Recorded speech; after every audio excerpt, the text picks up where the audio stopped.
Hi guys, it's Tiara. Welcome back to my channel. Finally, I'm back with a video and I'm pretty excited to film this one because it is a review of a foundation that recently launched in Singapore but has launched many months ago in the US.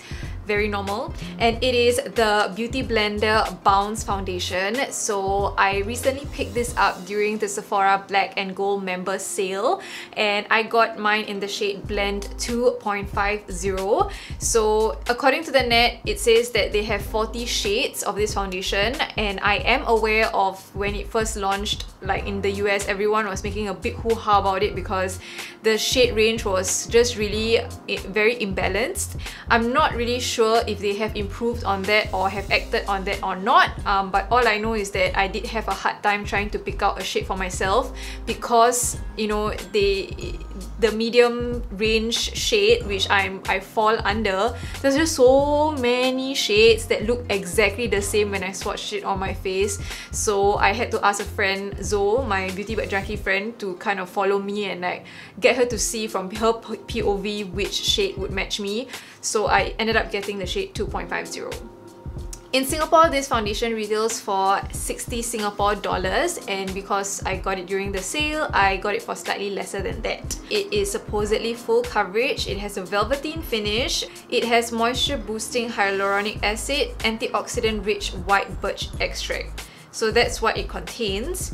And yeah, okay, so just a disclaimer, this is not my first time trying this foundation. I have been putting it to the test for the last 1 week or so, and I will insert a clip of me trying out the foundation and checking in throughout the day. It's a vlog section, so I will insert that after I, you know, show you guys how the foundation applies and how much coverage it has when I apply it to half of my face. So this is how the packaging of the foundation looks like. I'm sure you know about the whole, you know, reservoir over here, and then it has a lock at the back where you can travel with so that you don't accidentally press it down. I feel that it does help in terms of picking up the foundation with your sponge and then applying it to your skin, but I just find it a little bit unsanitary because it's just one extra step you have to do after you apply a foundation before you get out of the house, because you can't possibly leave this,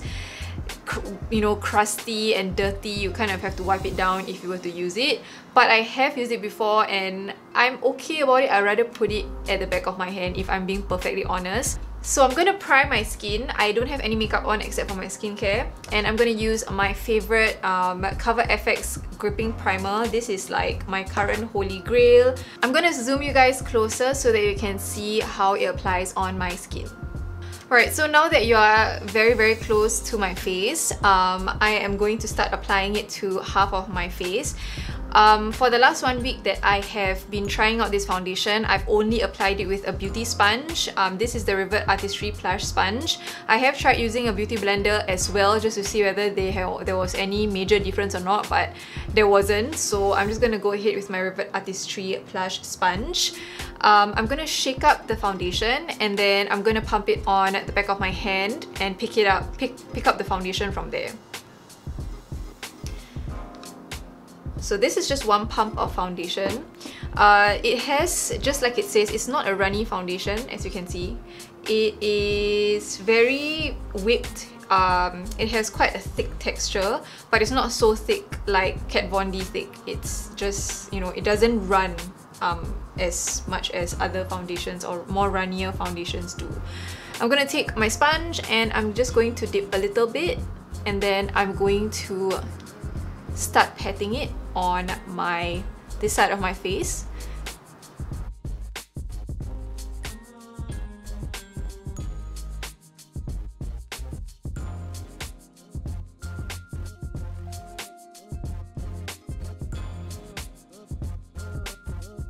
This is how my skin looks like after one layer of foundation or one pump of foundation on one side of my face. As you can see, it is a medium coverage. I wouldn't say it's full at all actually, but it has a decent amount of coverage. Like, a lot of my redness has gone down, you know, it has been covered up. And I'm going to do the same on this side, just one pump as well, because I have like quite a bit of scarring here and you can actually see how well or not so much that it covers it. So again, just one pump.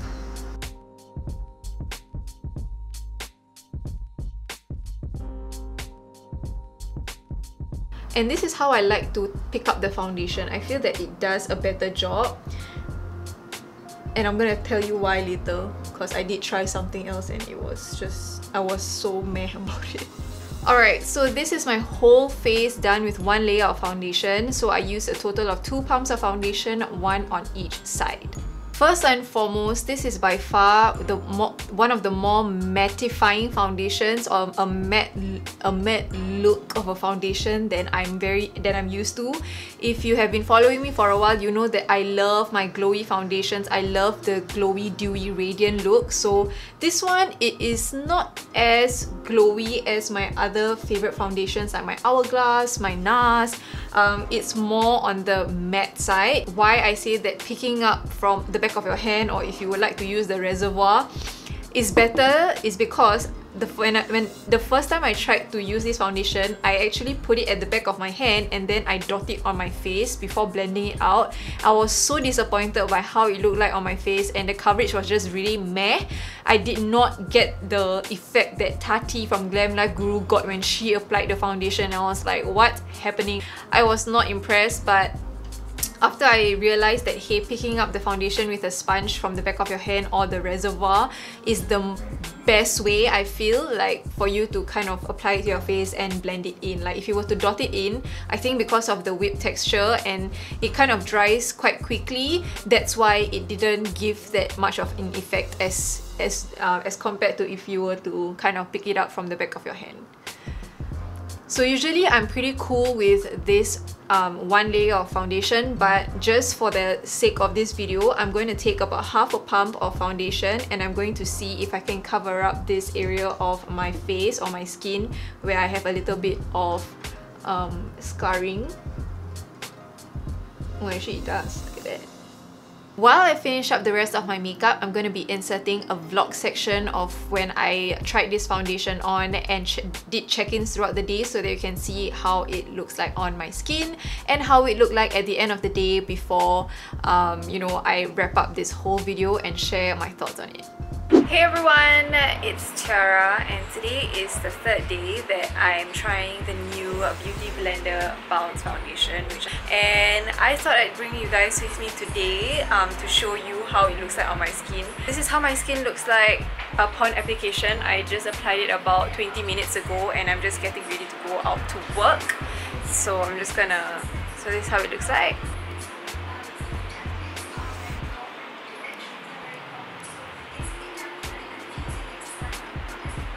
Upon application, I think it looks pretty nice, very flawless, and yeah. So I'm gonna head out to work right now and I'll check in with you in a couple of hours.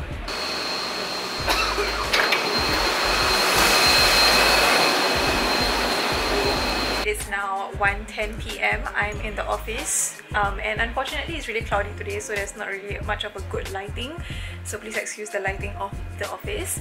But here's how my foundation looks like right now. This is my trouble area, which is my smile lines, but other than that, I think it looks freaking amazing on the skin. I didn't like sweat or anything because I've been indoors mostly doing work, so yeah. This is how my makeup looks like. I know this is so weird, but here's how my forehead looks like. My smile lines, which happens with all foundations anyway.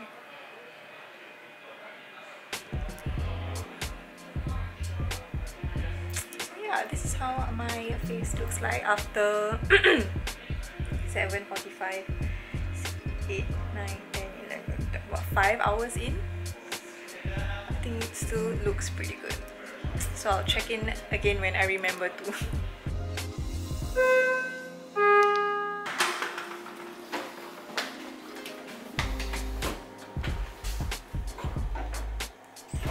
Hey guys, so I am back from work. It is exactly 12 hours since I last applied the foundation this morning. So let's do a check-in. My nose area is like, I rubbed my nose so you can actually see that it has rubbed off, and just now I was trying to put on a home t-shirt and then it got rubbed off at my collar. So the nose part is gone, right, as you can see, which is normal because I tend to rub my nose quite a fair bit. So yeah, you can actually see the foundation like sitting on my nose after a long day, which is not really that nice, to be honest. But as for the rest of my face, I think it still looks pretty good. However, I do have to say that it looks a little bit cakey if I really look very closely. But I just have to kind of put a note here, like I think generally when you wear makeup for long periods of time, especially when you go in and out of aircon and then outside and then you walk, you will, especially in our humid weather, you will tend to end up looking like this. But I don't know, like with my other foundations, I don't it's not something that I notice that much, but for this foundation, for some reason, especially around my jaw area and my nose, it just looks cakey.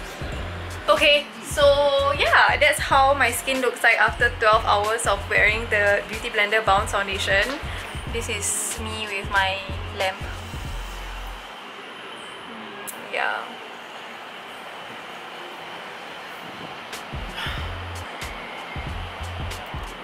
So yeah, that's my 12-hour wear test of the Beauty Blender Bounce foundation. So this is how my skin looks like after applying the rest of my makeup, and I do have to note that this is the first time I'm experiencing this when using this foundation, but like at my nose, let me just zoom you guys again. Today is the first time I'm experiencing it. Everything else looks pretty fine, but this part of my nose is like legit flaking out. I don't know if it's because my skin is kind of dry or something or whatever, but it is just peeling off. Like, I don't know what's happening. Okay, I don't know what's happening, but everything else, I find that everything else looks pretty flawless and pretty nice once I've set it and everything. So what do you guys think? I like how it looks like, I'm not gonna lie. I did ask my colleagues and my friends when I was trying out this foundation what they thought of my makeup, because I wear makeup every single day and they see me every single day, especially my colleagues. And one of the things that one of my colleagues, Tash, actually mentioned to me was that my forehead looked more like matte as compared to the rest of my face. So for me, I feel that this foundation is a little bit too matte or drying for my skin, and for my personal preference, because I prefer foundations that are more dewy and radiant. And I guess a lot of people who know me and see me very often, they know that I always wear something that's very dewy and radiant, like in makeup wise. So when I'm seen wearing like a mattifying foundation, they kind of get a little bit like, your face looks kind of dry today, like, you know. And yeah, even my makeup friends also told me the same thing, like it looks very mattifying. And I did actually go to like Amoy Street Food Centre for lunch, and if you have been there, it is freaking hot and humid, and the good thing is it did withstand the heat and the humidity. And by the end of the day, I still had my makeup on, my blush was still on my face, which is great.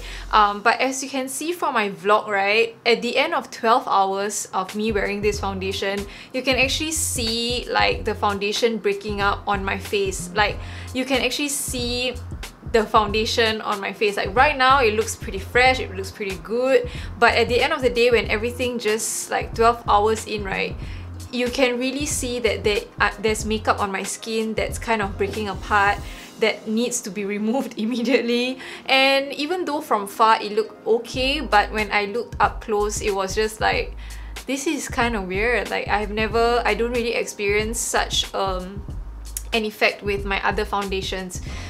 But then again, maybe because I was really scrutinizing my face, and not anybody or not everybody is going to go up to your face like really close, you know, unless it's like your spouse, your husband, your friend who's interested in makeup and is scrutinizing your face. You know, normal people will just like be on a safe distance, so it's not going to be that bad. Like from far, it looks fine. So that's all I have to say about this foundation. I think that the coverage is pretty good. The price point is also pretty good. The packaging I think can be better, but I see where they're going with it. Longevity wise, I find that it definitely lasts throughout the day. It lasts really well, and I think it's got to do with its formulation.